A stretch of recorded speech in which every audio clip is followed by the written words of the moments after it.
Excuse me.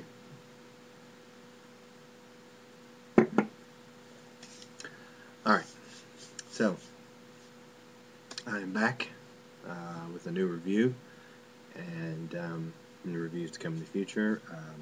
Sledgehammer review, Murder Loves Killers 2 review, 2 new Arrow releases, Pervert and Savage Streets.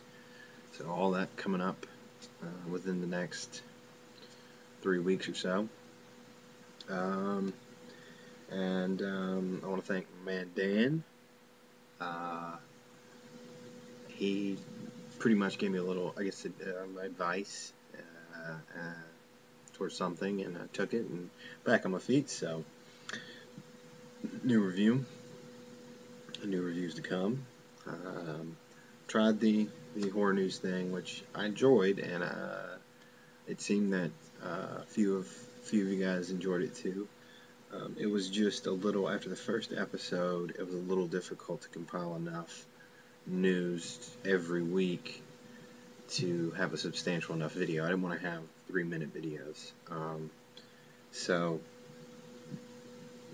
I was going to try to do 2 weeks at a time, but when I did that, a lot of the event news became obsolete. So every week I was getting new stuff, but stuff was also, I couldn't report on it because it was already over and done with. So anyway, on to the review. This is the follow-up sequel, if you will, to Gregory Lamberson's cult hit Slime City. It is Slime City Massacre.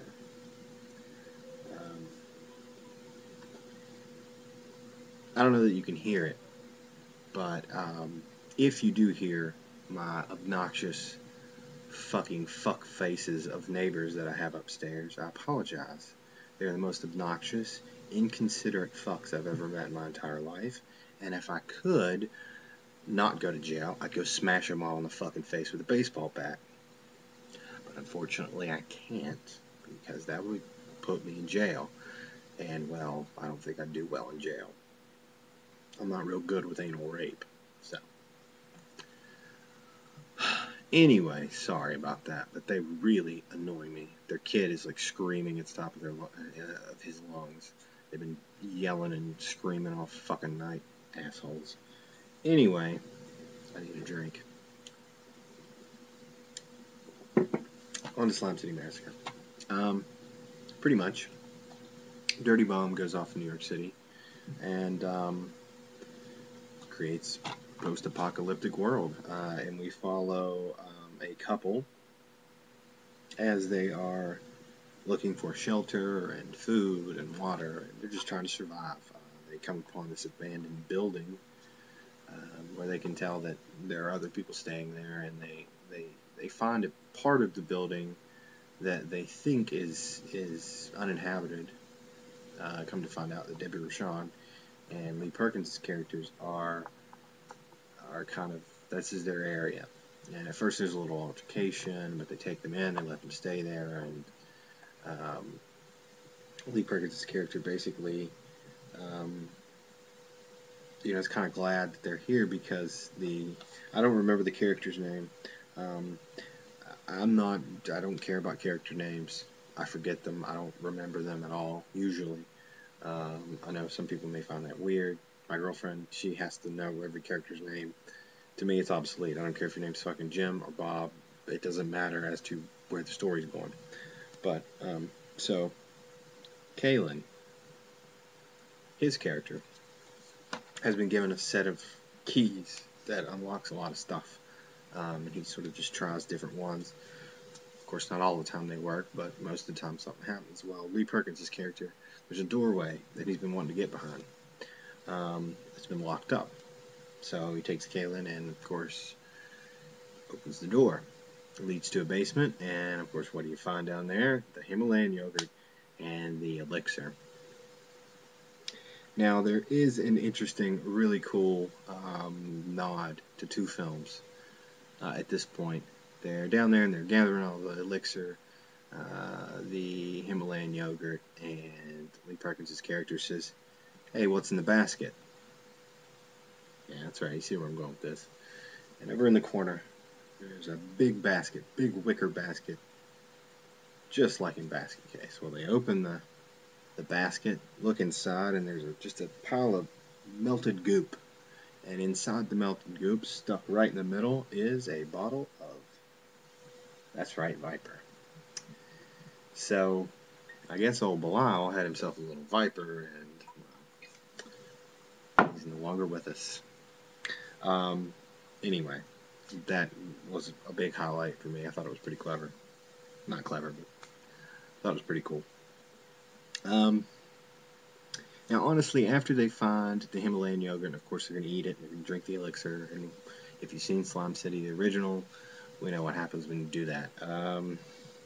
Honestly, after that, it gets a bit slow. It drags a bit, in my opinion. And there was honestly one point where I got really bored. But thankfully, at that point, literally, when I was thinking that, the second I thought that, things started to pick right back up and got interesting again. So overall, not a fantastic film, but not bad for the obvious budget restraints that they had.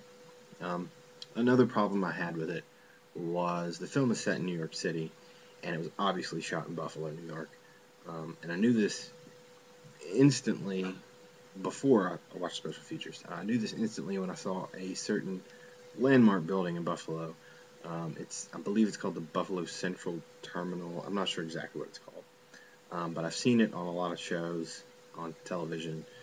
These stupid ghost shows. Yes, I watch them. If they're not freaky, then they're at least funny, because some of these people are idiots and they freak out at any tiny little noise that could be anything. But it's supposed to be a haunted location, so I've seen this on TV many times, and it's unmistakable. It's a giant tower, and then like a sort of half moon shape, half circle with glass going from the bottom to the top.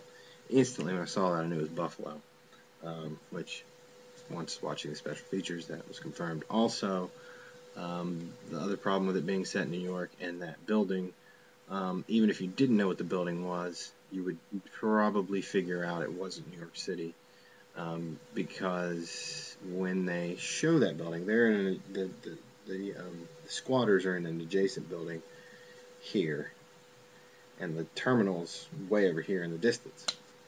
Well, they do a lot of shots with the terminal, the tower, and the other building in the distance, and there's nothing behind it but sky. And I'm not from New York City, and I've never been to New York City, but I doubt there are many places where you can shoot just one building with nothing but sky behind it. My thought would be there would be many buildings behind it. Now they do fix that digitally when they show the adjacent building, which is a long, flat building, flat top. When they show it head on, they digitally put in buildings behind it. But I don't know if, due to whatever programs they were using, if they couldn't do that with the Buffalo terminal,